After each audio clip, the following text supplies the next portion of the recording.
Look at him. He's just dickered. Just dickered, boys. Son of a bitch. Yo, yo.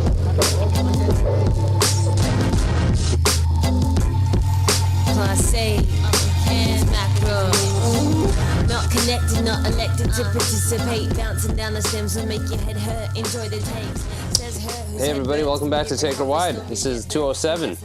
Episodes, I guess, first of all, sorry for this shitty sound, but I'll explain in a second. But episodes brought to you by DaveLevittPhotography.ca. Dave is the homie. He does music videos, he does websites, he does promos, he does all that shit. He's been a sponsor since day one, and he will be till the end of time. If this is your first time listening, Dave's just an old friend, and he does sick photos, and he's done and does music videos. Some examples would be Guest of Honor by Sabs, Solitude by Fuck the Facts. He helped the first half of the Munera for the Sabs. And he's a great friend. So if you're in Cambridge or Guelph or Hamilton or Toronto, just hit up Dave at DaveLevittPhotography.ca and he'll take some photos for you. Also brought to you by Wellington Brewery. That's a brewery out of Guelph, and they provide us with the tasty beers. So if you're out and about and grabbing a beer, get a Wellington. And lastly, brought to you by DapperBeardOil.com. That's a beard oil company out of Ottawa. My friend Andrew runs it, and if you use promo code TakerWide free ship, you'll get free shipping. It's I've used it before. If this is again your first time listening, it's a nice beard oil. It's not too intense. I think that's a problem sometimes with maybe some people might be turned off by it being too strong, like kind of too body axe type shit, but it's not. It's all ethically sourced ingredients. It's helps reduce dandruff. He has a few options. If you want to just go to dapperbeardoil.com and check it out, you can see what he has to offer. So yeah, use Take a Wide free ship for free shipping. So yeah, the sound quality is kind of dog shit, I guess, because I'm just reusing the laptop to record this. I just got home. It is Sunday. Me and Bergs just finished the Greber tour. It's a huge success, and we had a lot of fun, and we played some really good shows, and just it was fucking great. And I'm exhausted, but I want to get one out, and I'm just about to take a nap because we've been driving for 2 days, and yeah. So I kind of thought it'd be kind of cool to if I'm gonna be fucking honest, I have the second half of that Taker Wide Live. The 200th episode that we did, and this is going to be the second half of it. I wanted to bang out one on the road, but it just didn't work out. So in the tradition of trying to keep one every Monday, I just decided let's release the second half of it. If you were part of it, that was a really fun episode, the 200th one. If not, you can either go back and listen to that, or listen to the second half where we're a little sauced up and just shoot the shit, and that's really kind of it. I don't want to rant too long, but again, if you were part of the Greber tour and booking it or coming out, thank you fucking so much. It is a thing. We can do it, but without the support, it's kind of redundant. So people who came out bought the record, bought the new album. It's out now, so if you haven't heard it, you can get it on all formats. Go to D7i Records or Ancient Temple Recordings for the vinyl, Pink Lemonade Records for the CD, Hibernation Release for the cassette, or just digitally through us at the Bandcamp. So yeah, I'm fucking exhausted and I need to take a nap. So without any more of me talking, this will be the second half of the 200th episode for episode 207. Merci beaucoup. Now, okay, so I have questions for people watching. Let's take this as I want people who can chat. I want you guys to fucking answer me. I want to know what's happening with some of these things. So some of them are fucking silly and stuff, but here we go. Sorry. So first, these are low ball questions, but I want to participate, man. There's people watching, so please, if you're watching, answer these questions. Your first tattoo and the story behind it. Explain what happened. How old me? You were. Yes. thought this was for these people. Well, we'll start with you, but people think about it and please post. Well, seeing as we have access to a camera and I have fucking no shame, my first tattoo is right here. Wait, can you see it? Oh, yeah. So explain Fuck it yeah. for people who might be listening. In Man, the I was future. like 14 years old. Were you 14? Yeah, I was like 14 or 15. Dude, it's fucking warped. You can tell how young I was when I got it because it's like even more warped. It's a fucking ace with a bullet hole in it. Why I haven't got this covered up? I'll tell you why. Because you need a fucking shitty tattoo, ladies and gentlemen. So that was in Cambridge. You were 14. You were just like, I want to get a tattoo, and it was just picked off the wall. I just picked it off the wall, man. I had $100 and I was like, here you go. Fucking tattoo me, bro. And that's the thing. Like, man, I feel like people, you need a shitty tattoo. Who are these people with just like mint fucking tattoos? I don't want to fucking know that person. I'm sorry. It's like it just proves we were all young and stupid at some point. It's literal proof of that.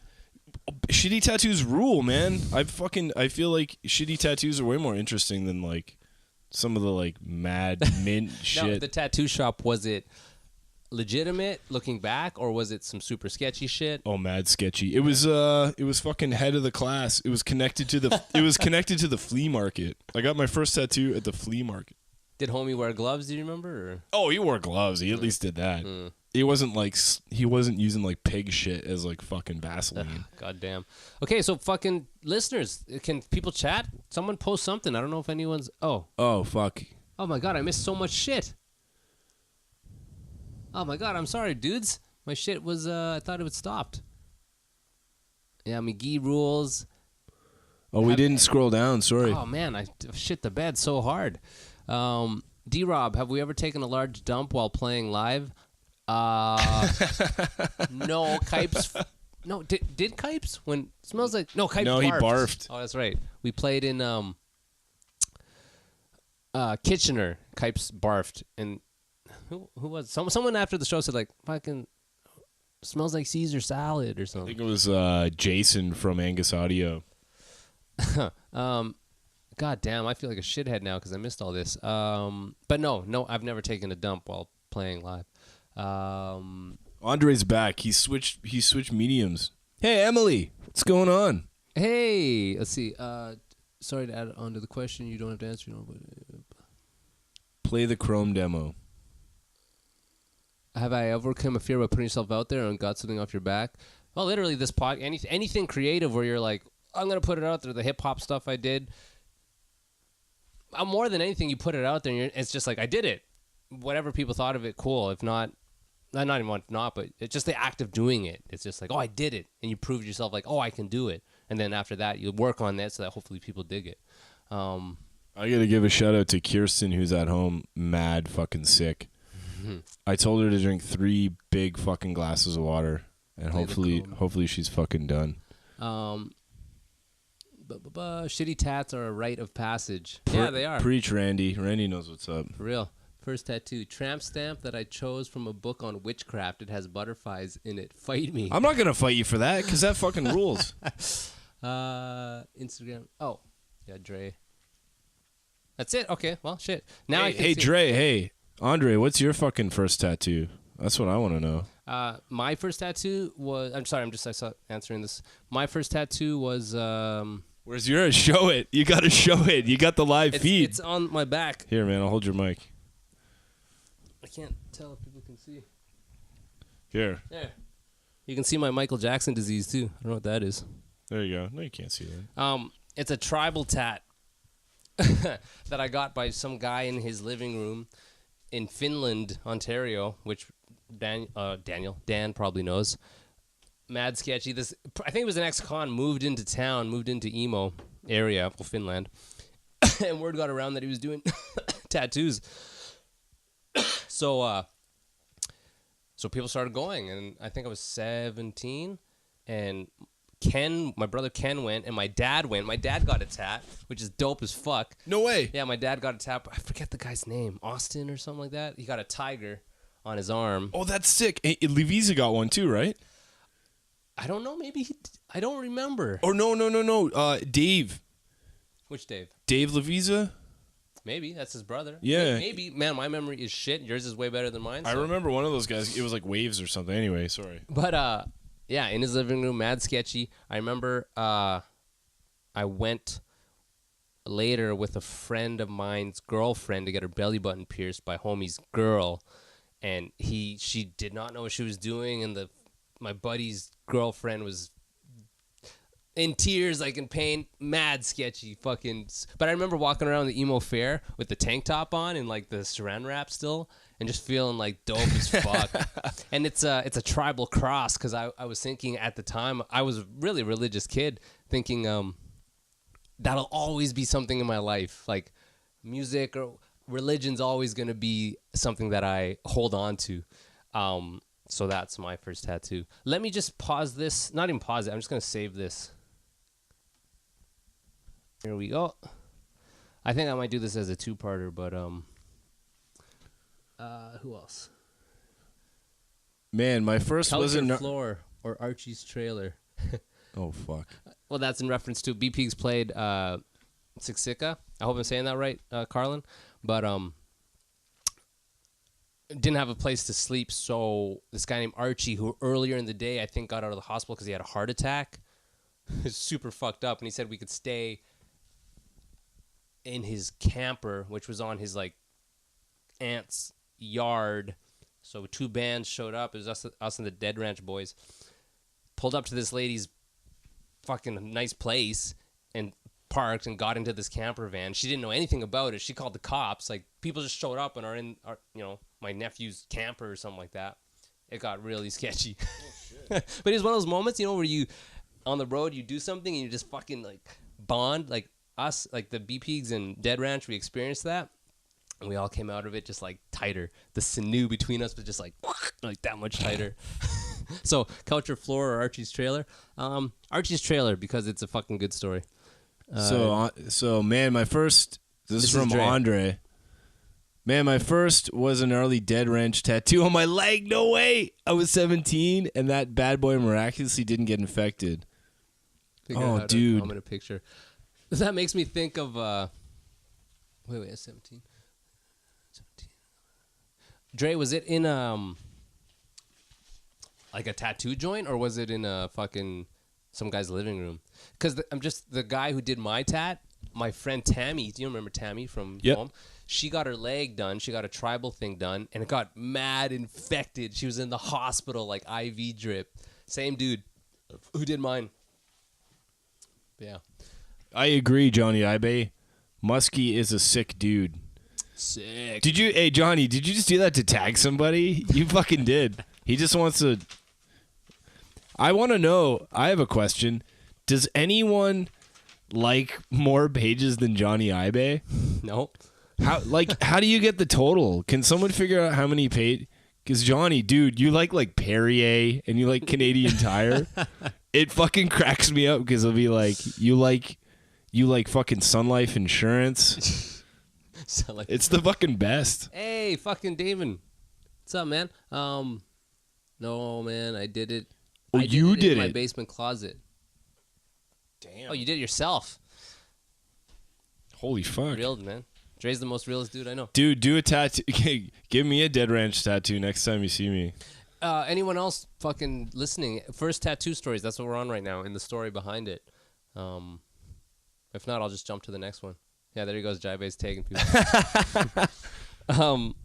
So honestly, this will be part 2 of this whole thing because this is gonna fly off the rails. I'm getting a little drunk. It's Friday night.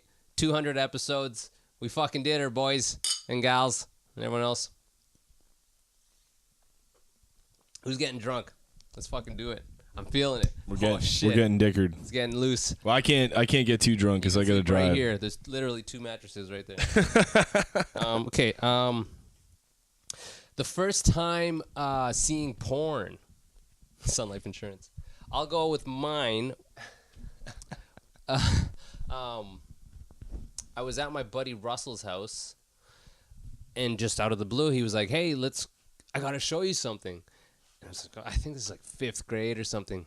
And we go to his parents' room, and it was a bed that had like shelves underneath it. And he pulled out, I think, all 3 full of porno mags, man. and not like Playboy, like hardcore shit. The real shit. The real shit, like pussies being spread, like buttholes and shit. Just like my brain, it's just like I didn't know that was a thing. I didn't know there was like an inside. Like it was overload because I did not even see a vagina right before that. Yeah. I saw like spread butthole shit. It was fucking gnarly, and this might be too much, but I remember. I wonder what Russell's doing these days. Because, again, another story. He had a farm. He lived in Emo in a small little trailer. And I'm sure he's not listening to this, so it's not a big deal. But, whose farts are worse, Kipes, Mark? Sorry, I'll get to this. I'll finish this real quick. He had a trailer in Emo, but he had a farm out near Rainy River, which was like 45 minutes away. And we'd kick it there. We'd fucking take his four-wheelers out. It's great, man. Super fun.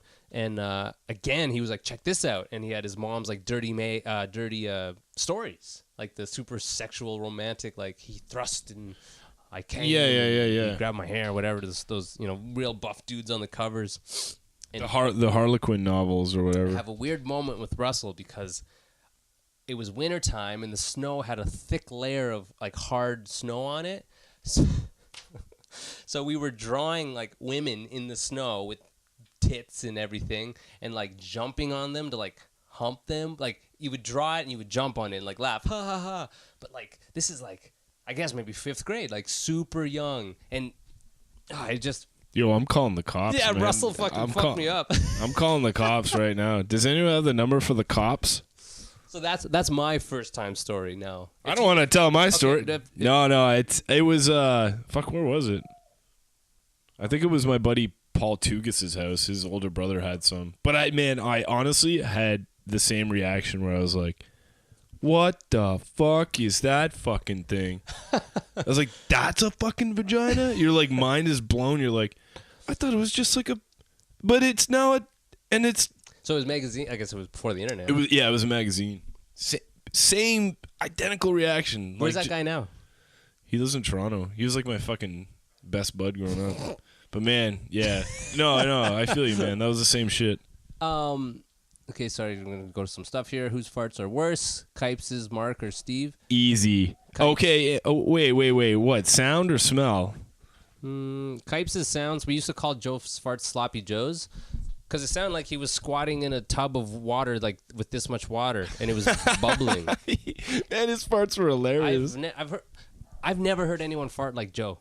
Never. And he would claim to not poop his pants, but I think there was a couple occasions where you and I both unanimously agreed that there had to be poop. Yeah. You've pooped yourself, Yeah, it was my like, friend. there's no way you can make that sound without liquid. Flesh doesn't make that sound. It's like if you closed your eyes and like dump out a glass of water onto like a hardwood floor and then be like, no, nothing happened. It's like, no, that is the sound of water. Yeah. It is liquid. That Sloppy is the Joes. sound, for sure. So Kipes' sounded worse. Smells. I think everyone can have shitty ones. No, yours, man. Sorry, brother. You know what's funny? I hate to throw you under the bus. Your farts are your farts smell the worst.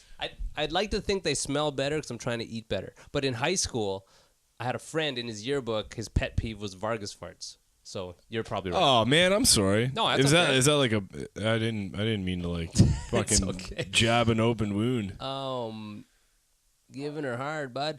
I must say though, I haven't smelled a bad fart from you in a very long time. So I think you are eating better. I am trying, and you know what? Literally, I can smell my farts, and I know when I've been. Last night I had A&W, and I was farting downstairs, and it smelled like terrible, noticeably terrible. So, Yeah. So I think that's it. Someone else posted. I don't want to blast people on this. Well, I guess you guys can see it. Whatever. Uncle's stash under the bed, classic. I'm not really doing the rap stuff anymore. Someone posted about doing a rap shit. I don't have the time, and it would be half-assed, so I don't really want to half-ass a rap set. It's half-assed to begin with at its best day. Russell sounds like a greasy dude's name. It's boring. That does sound like a greasy. Who's Russell? He was interesting. He was a kid that I remember walking like at recess. We'd walk around the school, and that's how you kill whatever. This like whatever Donald Young school, like 1st grade to 8th grade, like 20 kids who all went to school together. So such a small town. But Russell there'd be puddles, and he would walk through the puddles while everyone else would walk around it. Weird. He's never like had- Steve. He's like Steve Jobs. He never he never had he always had Velcro shoes, always. But not like he didn't need help with anything. He was just a weird guy. He showed me porn and he would walk through puddles. Russell, I think he's married and has a couple kids, so I'm going off the script a bit here, but I have a question for the general population of the Taker Wide audience. Does anyone out there know anyone who's really into hunting, as in like shooting turkeys or shooting deer, who's not a borderline racist? Are there like non-racist hunters out there, or is it just I'm like? sure. No, I'm just asking. Like, do you know? Because I don't know any. Any like really big hunter I know is like, I'm saying borderline. I'm not saying full blown. Maybe. So if you know someone who's a hunter who's Tag not, them and we'll call them out. tag them. Let's see. First porn video, Lee. It belonged to Lowell Green, Canadian version of Bill O'Reilly. I was friends with his stepson. I was getting hammered off of rum and cokes. 14 or 15 years old, maybe. That's punk as fuck, man. That's so sweet. I used to chill with this guy, RJ.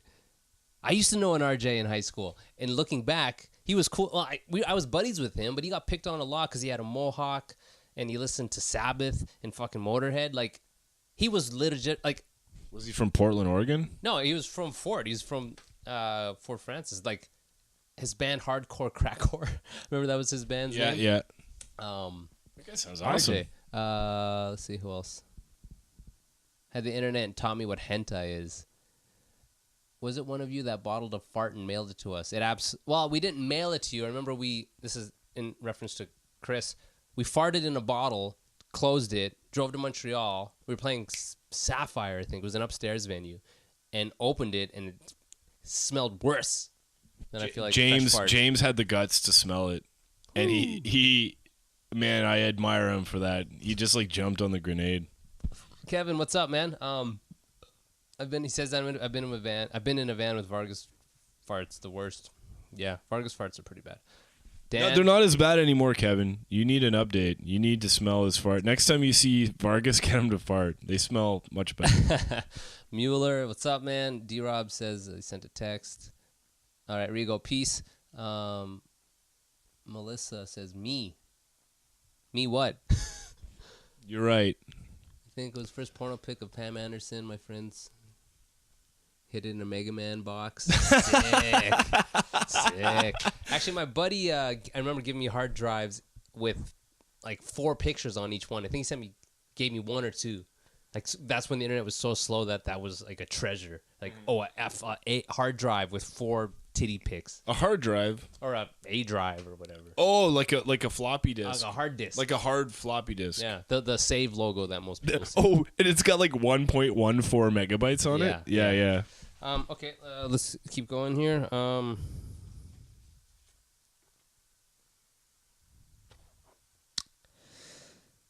These are all kind of low ball, but I guess first time drunk, is that a good story to tell? I don't know. What was your first time drunk? First time, well, was in Thunder Bay. Me and Russell. Are you serious? Yeah, me and Russell. Man, this guy's a fucking. You need to avoid this guy. Me and Russell fucking took a Greyhound to Thunder Bay to go kick it with our sisters, or my sister, because she was in university. Was she in a dorm? I can't remember. I think she's in an apartment. But we were like, let's go to Thunder Bay and kick it with older people. So we took the Greyhound, and I remember I was always a kid that was like, I'm not going to drink. And Jenny and her friend Bowie and Tasha was there. I think you remember Tasha. We're all drinking, and I was like, I'm not going to drink. Thanks, guys. And Jenny was leaving to go get more alcohol, and she went through everybody who wants what, and then me, like, Steve, what do you want?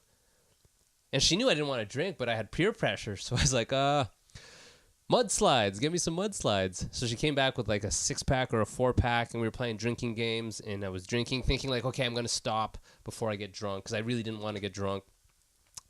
But you're just drinking. I'm like, I'm fine. I stood up, and then I was drunk, and I remember Russell puking out the window, and I remember I have photos actually from it, weirdly enough, from that night and feeling really guilty in the morning.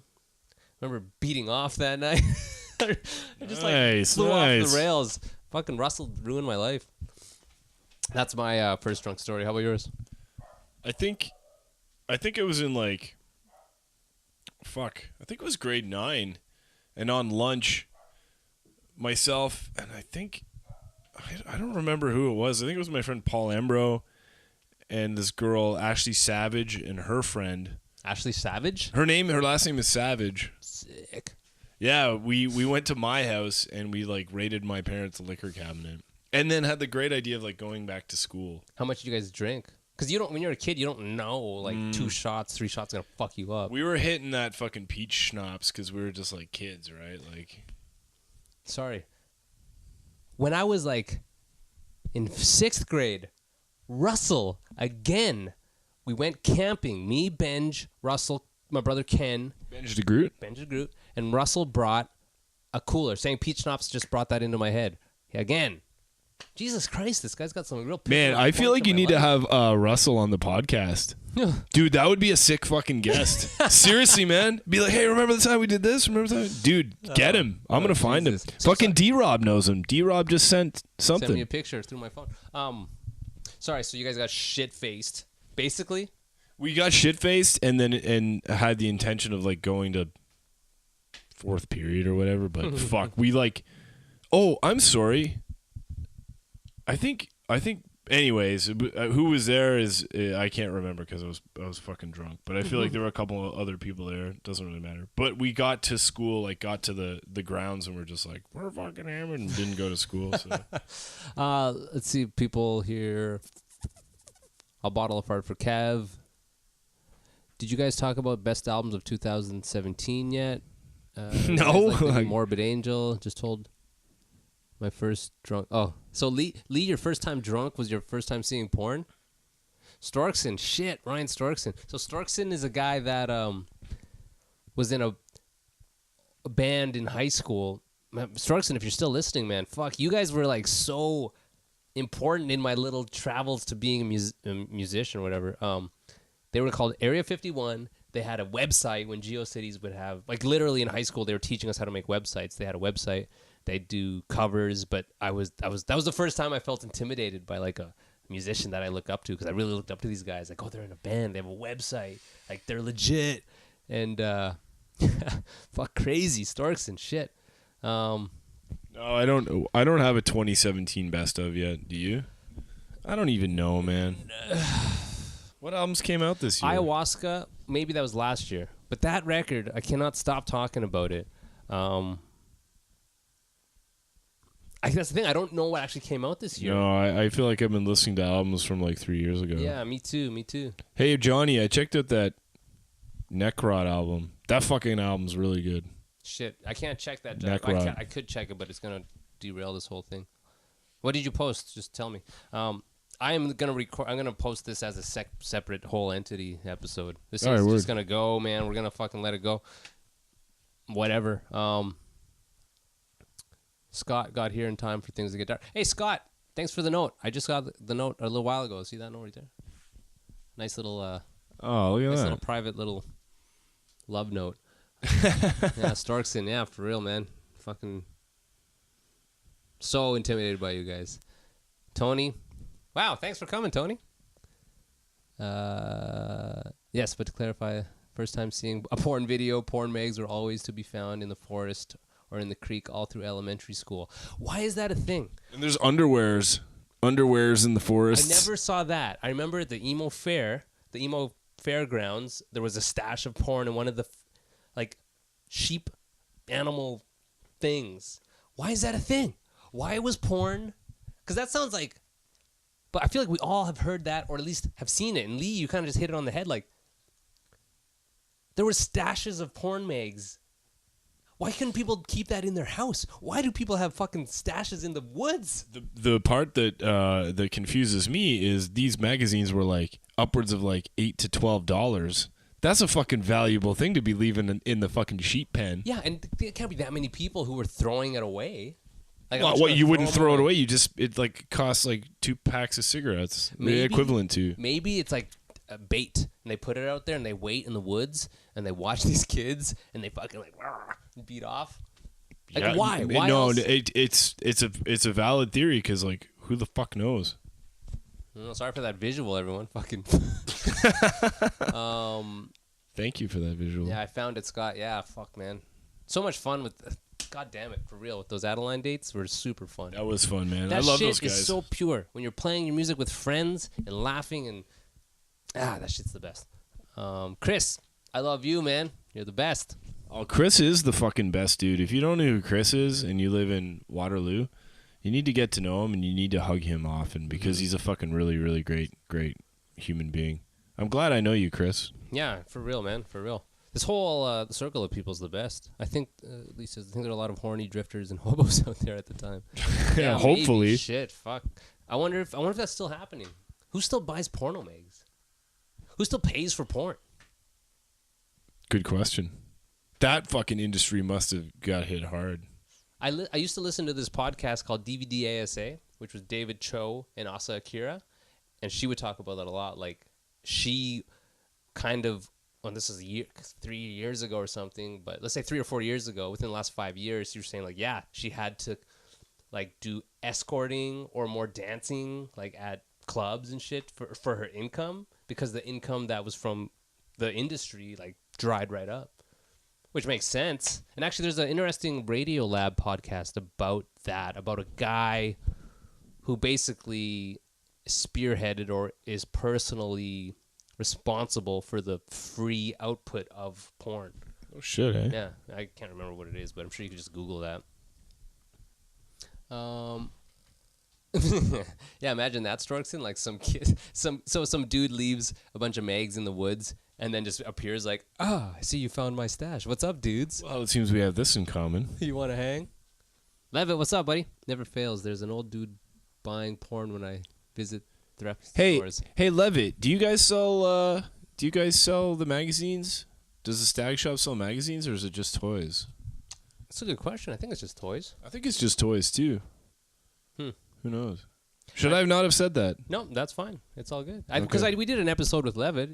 People don't know he works for the Stag Shop, but it's not like he's selling shit. He just works. Yeah. He's got like the mad behind the scenes. Yeah, I don't really know if that's still a thing, but that industry definitely fucking took a giant shit. Like, how many Hustler do they print a month now? Like 100 Well, even any magazine, right? for like distribution. New York Times. First time. Well, shit. This is a little better. The scariest moment of your life. No mags, just videos. Levitt says. Okay, cool. Scariest moment of your life. Fuck, I don't know, man. Scariest moment. I can think of one. Okay, go. I can think of two. You could, when we got broken into in the van, that was really scary because it was a variable, you just didn't know what was going to happen. Are we getting shot? I thought Kipes was getting stabbed or kidnapped. That was super scary. We got hit. Like, car accidents are always scary. We got hit in Chicago, rear-ended. Boom. That's terrifying because you realize, like, oh, I'm not tough at all. I'm not. This is a giant piece of metal that got hit by another piece of metal. That was really, and I stayed pretty calm considering, but that was fucking terrifying. Fuck, I don't know, man. I've had a lot of scary moments in my life. I can't really think of one that stands out. No. Maybe fucking whipping my dick out the first time. That was fucking scary. First gig was scary. First gig. What was your first gig? Do recitals count? Sure, let's say that. Yeah. My first piano recital, I think it was in grade 2. Let's say past that. Let's say punk rock, whatever. I remember some guys in grade 7, and I got together and we played "Tomorrow" by Silverchair in front of the school for the talent show. And I was the only one who, like, the other guys were just kind of like standing there like, deer in the headlights, and I was like, oh, and I was like fucking, and it's not a really like aggressive song, but I was like kind of giving her like way too much, and I remember everyone was like, "What the fuck were you doing? Like that was so stupid. You Maybe look that's like such an ass." Maybe that's why we're friends, man. Because I was that same kid. We did this gig for UNICEF that we put together called Robinson. If you're still there, what the fuck was it called? Give us your pennies. Oh yeah, jeez. No, something for everyone. No, that's that's a BP's record. Whatever. But like lots of synchronized jumping and overly like. Is there any video of this? Yes, there is video of it. Robinson has the video. Hey Robinson, we need to see that. So you guys, who is this? Chrome? Spunk. Me, Kipes, Lavisa, and my brother. Gomez, what's up? My wonderful wife just joined. Where are you? She can probably she can hear it. She's like in the next room. Well, you know, we'll run this for another 20, and then I'm gonna shut this off. You know what, man? Actually, I should probably bounce now. Okay. Well, we'll close this off. I hate to be the fucking wet blanket, but I gotta This is all take just care. bonus shit. Boners. Boner shit. So okay, we're gonna close this off. Actually, anyone have anything else they want to fucking add? I'm gonna release this as a second thing for sure. If you got something more to add it right here. Add it to my fucking whatever. Nothing. Nobody. We're closing off. Man, thanks so much for having me on. I love you, man. Fucking best shit. This guy. You have done something. You've done something incredible. You've done 200 fucking episodes, man. Like, Hey, man. Holy fuck. Good job. You know, I think of this. I think of if I want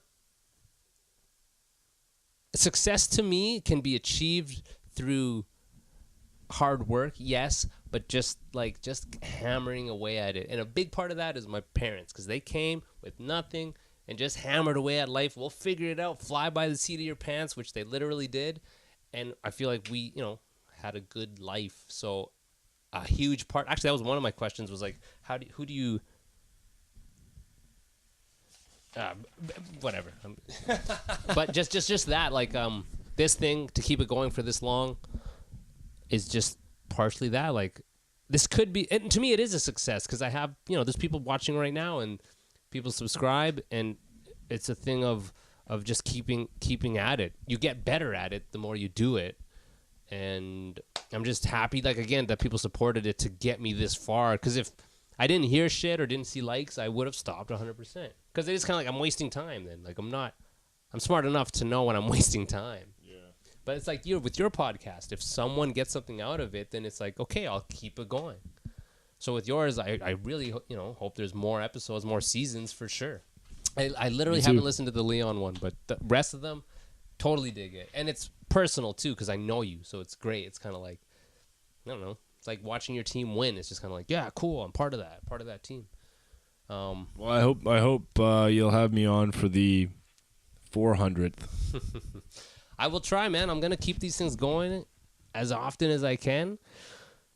There's a few, super guests that I would love to have on, but more than anything, it's kind of like an underdog thing where I want to talk to people who aren't like big people. Why is that such an important thing? Everyone's got a story. Everyone has their experience, and it doesn't diminish their quality of music. Some of the best music I've heard, no one's really fucking heard of, right? So yeah, totally, man. It's like the underdog podcast in a way. Like, I want to talk to my friends about their craft and about what they're doing, because I relate, and it's, again, like inspiration fuel. So we're at 200. Let's do another 200. Fuck. If you guys are in, I'm in. Yeah. Let's fucking do it. You guys gonna rip a bong apart now with weed? Shit, yeah, I got weed right here, bro. I'm gonna get high after the podcast. I'm gonna pass. I'm gonna go so, have some smoke sleep. So let's mash the likes. I don't know if I can like. I can do an emoji. Besos. Yes, guy. Oh shit! Look at all these validations. Yeah! Oh, my existence. Oh, my dopamine. The dopamine loop. Give us your dopamine. Oh. That's fucking it, man. I could keep going, but honestly, guys, I love all you guys, man. I appreciate it. I can't say enough about this community. It's great. I want Mateo to be a part of some version of a community like this. Supportive, loving. It's great, man. I don't know. I agree, man. That's it. I agree. I will see you guys next week. That's it. We're out. Do you ever say take care? Wait. Okay. Peace, guys. Fuck. Love you guys. Thank you so much. Hit us with the Hibzine. We are. A second one? I don't know. Sure. Oh, Hibzine? Manowar? It's going to get pulled if I play out Manowar. The Weir. The Weir? Ooh, the new shit. Have you heard the new one? The Weir. Here we go. Take it easy. All right, guys. Fuck. This is the Weir. Come play it. See you guys later.